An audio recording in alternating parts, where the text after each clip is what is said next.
Bollywood star hero Chiyaan Vikram నటించిన latest film వీర ధీర సూరన్. ఈ సినిమాను ముందుగా పార్ట్ 2 రిలీజ్ చేస్తున్నారు. ఎస్ఏ అరుణ్ కుమార్ దర్శకత్వం వహించిన ఈ సినిమా ఎప్పుడో షూటింగ్ ఫినిష్ చేసుకుని అనేక సార్లు రిలీజ్ వాయిదా పడుతూ మార్చి 27న వరల్డ్ వైడ్ రిలీజ్ అని ప్రకటించారు. అయితే చివరి నిమిషంలో ఈ సినిమా మార్నింగ్ షోస్ రద్దు చేశారు. వీర ధీర సూరన్ రిలీజ్ కు సంబంధించి ఢిల్లీ హైకోర్టులో కేసు నమోదైంది.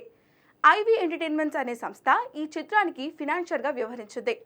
ఈ సినిమాకు సంబంధించి అన్ని హక్కులను తామే కలిగి ఉన్నామని, అలాగే థియేటర్ రిలీజ్కు సంబంధించి నిర్మాతలు తమతో చేసుకున్న ఒప్పందాలను ఉల్లంఘించారని, మాకు చెల్లించవలసిన 7 కోట్ల బకాయిలు చెల్లించాకే సినిమాను విడుదల చేయాలని కోర్టులో కేసు వేయడంతో రిలీజ్ విషయంలో చిక్కులు ఏర్పడ్డాయి. ఈ నేపథ్యంలో వరల్డ్ వైడ్గా వీర ధీర సూరన్ మార్నింగ్ షోస్ క్యాన్సిల్ చేశారు. ఇప్పటికే బుకింగ్స్ చేసుకున్న వారికి రిఫండ్ చేస్తామని ప్రకటించారు.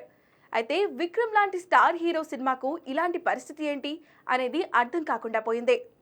అసలే సరైన హిట్ లేక కొంతకాలంగా సతమతమవుతున్నాడు విక్రమ్. చివరిగా తంగలన్ సినిమాతో పర్వాలేదు అనిపించుకున్నాడు.